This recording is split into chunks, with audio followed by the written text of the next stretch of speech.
Salut, jeudi 29 août 2024. Il est beau gosse, hein, Pavel Dourov, hein. Apparemment, il fait du yoga. Bon, là, c'est une vidéo bandeau. Donc, apparemment, cette histoire, vous avez vu que c'est le Canard enchaîné qui ressort ça. C'est que Pavel Dourov, en fait, lui, quand il s'est fait arrêter au Bourget, il a dit, au moment de se faire arrêter, moi, je suis là pour faire un repas avec Macron. Parce qu'apparemment, dans sa nationalité française qu'il a eue en 2021, il y avait une clause, la clause numéro 4, qui était qu'il avait une protection étatique. Parce qu'en fait, qu'est-ce qu'il en a à foutre d'avoir la nationalité française? Bon. Donc, c'est un pote à Macron. Donc, lui, quand il a atterri, en fait, Macron, il venait manger avec Macron. Alors, Macron a dit non, non, non, mais bon, comme il ment tout le temps, lui, il n'y a pas de raison qu'il mente, hein, Pavlov. Durov, pardon. C'est Durov. Il n'y a pas de raison qu'il mente. Donc, il venait manger avec Macron. Et quand il s'est fait arrêter, lui, il dit, bah non, moi je viens manger avec le président. Et le président dit, non, non, non, moi je suis pas, je suis au Phuket, je suis au Touquet, je sais pas où il était, là. Et donc, lui s'est retrouvé 96 heures en garde à vue. Parce qu'il venait manger avec Macron. Donc, c'est quand même chaud patate, hein. Donc, du coup, comme il s'est fait arrêter, les Émirats, parce qu'il a la nationalité des Émiratis, ils ont bloqué le contrat de 20 milliards de dollars d'achat de 80 Rafales s'il n'était pas libéré. Donc, le capital, apparemment, a fait pression pour le libérer. Et lui, le PDG de Telegram, pendant la campagne présidentielle de 2017, là, Macron et sa campagne avaient pris Telegram pour tous les secrets.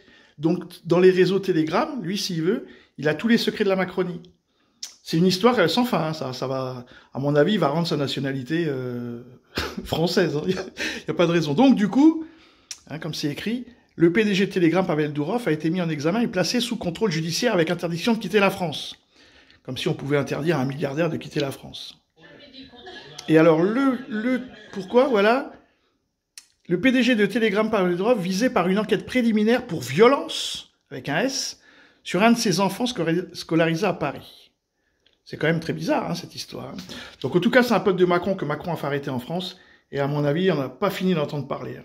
Bon, maintenant, on va faire le deuxième sujet, qui est, donc, dans les commentaires, je vais vous mettre, j'en ai parlé avec Galis cet après-midi, là. Il m'a envoyé un document sur le nouveau siège de l'OTAN qui a été fabriqué en 2015. Et donc, vous aurez ça dans les commentaires, en forme de SS. Hein, très bien.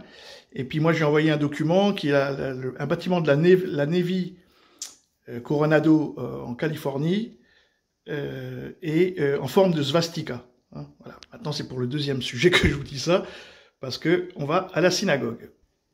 Donc, à la synagogue, on sait qu'il n'y a pas eu le feu. Il y a eu plein de vidéos qui montrent que le feu était à 20 mètres, la gendarmerie était à 10 mètres de la synagogue, donc il y avait absolument aucun problème sur ça. Par contre, les médias continuent à dire qu'il y a eu le feu. Donc, la grande note, les 3 personnes déférées ont été mises en examen après l'incendie de la synagogue. Donc, ils continuent à dire qu'il y a eu un incendie. Et là, 2 personnes placées en détention provisoire, la 3e placée sous contrôle judiciaire. Donc, placer 2 personnes en détention provisoire pour un feu qui n'a pas eu lieu. Bon, il était armé, mettons, mais c'est quand même très bizarre, hein, cette histoire. Hein. Donc voilà, c'est... Bon, je ne sais pas, c'est... À mon avis, ils ont été placés pour un autre sujet que ça, parce que ça ne tient pas la route. Donc, n'oubliez pas dans les commentaires, hein, le bâtiment de l'OTAN en forme de SS et le bâtiment de Coronado en forme de svastika. Donc, le SS avec l'OTAN, ça va bien, et les Américains avec la svastika, ça va bien aussi. Mais ça, on peut pas trop en parler, donc voilà. Salut les amis!